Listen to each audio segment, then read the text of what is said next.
Live life with purpose and don't live with regrets. Now in this video, I'm going to show you 8 things that you need to quit in order to start living a life with purpose. Hey. Yeah, let's see how you do under pressure. Oh. So many people don't have a purpose, or they perceive they don't have a purpose, and they're just kind of floating around, not getting anywhere in life. And so if you want to have more purpose, if you want to actually make something of your life and not waste your life, then there's 8 things that you really need to stop doing, to quit. And the first one is to avoid negative energy people. Energy vampires, we could call them. You know that person that you always just feel shit after talking with them? Or they're always negative, they're always talking about all the bad things and things that are going wrong, and they're always like a Debbie Downer. Like, you don't want to be around those people, and you need to quit hanging around with them. You need to draw the line in the sand and say, you know what, you were affecting my energy too much. I had it a number of times in my life where, you know, I would try to go this way, but then I'd be hanging around negative people who'd be sucking my energy. And still to this day, you know, there's people that come through the business, and they are generally the ones who pay the least, but they're the ones who want the most, and they just suck the energy out of everyone. You know, they want the hand, they want all my attention, that they want everyone to be there for them all the time. They're just energy vampires. And so I'm very good at picking them up now, and I'm like, you know what, this probably isn't for you, because I built that skill. So for you, you may need to just build that skill, but reflect on your life and see, where are these energy vampires? Where are these negative energy people that you need to get rid of or avoid or limit your time with? Number 2, listen to people who are where you want to be. It's always funny, like I go to the gym and I see people who are personal trainers, and no judgments, just observations, but they don't look like personal trainers. They don't look like they work out. They don't look like they do much. And I'm like, you know, how can you really help someone if you haven't done it for yourself? It's the same if I went to a relationship coach and their relationships isn't great. I'm like, why would I want to learn from you? Why would I want to get advice from you? If you are getting advice from someone who's got like $1 to their name, but they're saying how much they make, or they're trying to, you know, say that they know so much about investing and stuff, why would you want to learn from that? And so it's really important to listen to the people who have been where you are and who are where you want to be. So, because, you know, some people in life, they might have grew up with rich families, and so they haven't had that struggle. And so they're probably not the person that you want to speak with too. So you want to try and find someone who's been similar in a similar situation to you, and also is where you want to be, and they're a good person to listen to, right? So be very mindful of who you listen to, and so you need to quit of listening to people who are not where you want to be and who don't have what you want to have. So don't get any investment advice from your parents. So many people, all of a sudden, they listen to their parents about investments, and their parents aren't all that better off. Something my parents, I said to them, I love you, I respect you, but please don't give me advice, because I don't want to be in the same position you are when I'm that age. No disrespect, I'm not meaning of that. I'm not saying that you haven't had a good life or anything like that. I'm just saying that's not for me. So be mindful of who you listen to, and quit listening to people who don't deserve you to listen to them.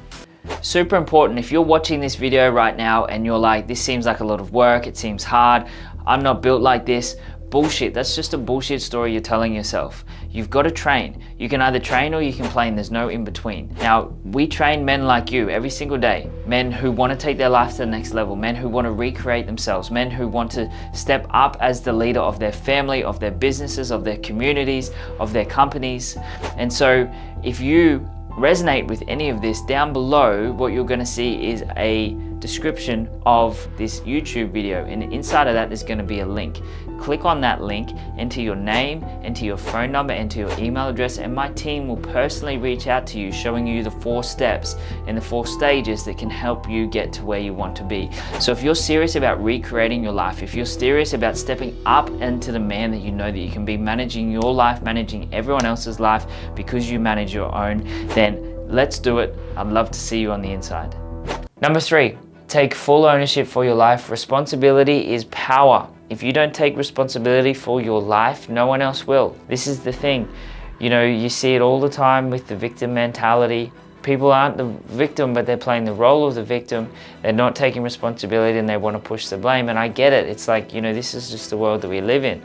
It makes us feel better if we don't take responsibility. But I know that everything that I've created, I've brought into my life, and I take 100% ownership and responsibility for that. So every problem and every client that comes into my life with their problems, I take responsibility for that. I don't tell them that, and I don't say, you know, I'm going to fix it, because it's up to them to help themselves, but I'm going to do everything I can. But also I go, wonder what's going on in me to attract clients who are struggling with that. So responsibility is power.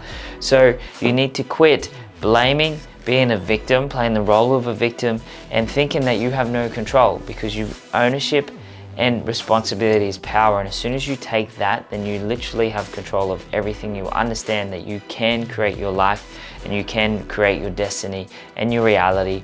And it's actually quite simple when you start believing in it and start taking full responsibility for everything that's already happened and that is going to happen in the future in your life. Now this leads me to number 4. It's not about what you do, it's more about what you do not do. So we need to quit doing a lot of the things. Now there's things that you do, that you know that you do, that is holding you back. You know that there's things that you're doing. So what got you to here isn't going to get you to here. So you need to recreate yourself. You need to be a new person to get from here to here. So you need to let go of this current level to get to this higher level. We all know this, but we're not willing to let go of it. So that thing that you know that you need to quit, maybe you're procrastinating on something, maybe it's behaviors, maybe it's a habit of picking up your phone and distracting yourself. You have to let go and quit those things that are holding you back, because we're only as strong as our weakest link. That thing is going to become an anchor and it's going to stop us from moving forward because we're holding on to something down here at this current level. So it's not about what you need to bring into your life, it's more about what you need to stop doing and to quit. All right, number 5, do the things you say you are going to do. You may have heard me say this before. This is really, really important, because so many people don't do the things they say they will. They say, yeah, I'll do that. And then they lose trust in themselves. They lose trust in others. Other people lose trust in themselves. They don't like themselves because they don't live up to their commitments. Like, imagine if you had a friend and you kept saying, and that friend kept going, yep, I'll do this, I'll do this. I'll have this to you by then. You know, I'll be able to do this and all this. And they just kept letting you down all the time. You wouldn't have respect for them, you wouldn't want to hang around with them, you wouldn't like them. But we do that to ourselves. No wonder why we don't respect ourselves. No wonder why we don't like ourselves, why we run ourselves down all the time. Because we don't do the things that we say that we're going to do. So live up to your commitments. If you say that you're going to do it, do it. If there's something that I haven't done, that I've said I'm going to do for that day and I haven't done it, I'm not going to bed till I do that, because I said that I will. And I learned very quickly that I needed to stop trying to cram so much into my day, because I would always be too late because I'd be trying to do too much. And then it was just a day of trying to do all this stuff and I didn't actually enjoy it. So I had to take a step back and go, you know what? I'm gonna commit to give myself an hour where I have leeway, where I can do whatever I want. And that was tough, but I said that I would do it and I did it. And so I lived up to my commitments, because at the end of the day, we don't commit to anyone or anything. We commit to our own value system, and we only commit to ourselves, and we only let ourselves down, really. So do what you say you're going to do. Number 6, don't fall victim to your phone. Social media, TikTok algorithm, YouTube, all of this, don't fall victim to it. You need to quit that. So many people, when times get tough, they pull out their phone and distract themselves. When they know they should be doing something else, they get distracted on their phone. The best thing to do is to get rid of it, to turn it on airplane mode, or to get rid of it completely while you are doing certain things. It's so easy just to pick it up and have a look. You may hear a notification or whatever and just do it. Personally, I don't have any notifications on my phone. It's always on Do Not Disturb. I can see them, but I can't hear them. I don't know what's going on, and I rarely have any of them actually pop up. I have to actually go into things to see them if I want, because I know it's an energy vampire, and I know it's distracting me, and I know that if I'm working and then all of a sudden I shift my focus to this, it takes me so much longer to get back into this, and I'm just wasting so much time. I'm wasting so much energy trying to go that way and this way. So I just get rid of it. So make sure that you quit being on your phone so much. Make it a goal to to stop and cut down on screen time. Maybe get social media off your phone if you really need to. Have a break for a while, whatever it might be for you. But don't fall victim to your phone. We live in a world where you literally cannot be bored anymore, because there's so much on your phone that's just there. We can't be bored, and this is why so many people have problems, because they don't get exposed to the shit that's going on, because they just look at their phone and cover it up. So do whatever you need to do, and that could be something that you know that you need to stop doing, to let go of, to get you to the next level, because I can tell you now the answers you're looking for are not in your phone. Number 7, study. Don't just read or watch. You need to study things, and this is a key point. Every single book that I read, I study. I highlight it. I then come back and type it, and I reread it, and I study the books that I do. It takes me a while to read a book and then to type it up and to get all my notes and to put them all together, but I study it and I read it again a second time. And I get more things out of it because I study it. I don't just watch a video. I'm like, okay, cool, I might have watched this YouTube video. What am I gonna take from it? What's the thing that I need to do? That's why I ask you at the end, what's the biggest thing you learned? Drop it in the comments, because that's what I do. Maybe I don't drop them in the comments, but I always find what is the thing that I got from that. Otherwise it's just a waste. It's in one ear and out the other, and there's no point doing that. You might as well have done something else. So you need to study things rather than just read them, and rather than just listen or watch them, right? Study the things. And by study, we mean really read it. Take your own notes, write things out, type them up, whatever it is. Don't just read it, don't just listen to it, actually study it. And lastly, number 8, stop comparing yourself to others. You need to quit doing that, because at the end of the day, everyone has their own journey. Everyone else is on their own path. Everyone starts from somewhere different. Everyone has different circumstances, situations, belief systems, and all this type of thing. So really, there's no point. You're just setting yourself up for failure, and comparison is the enemy of joy.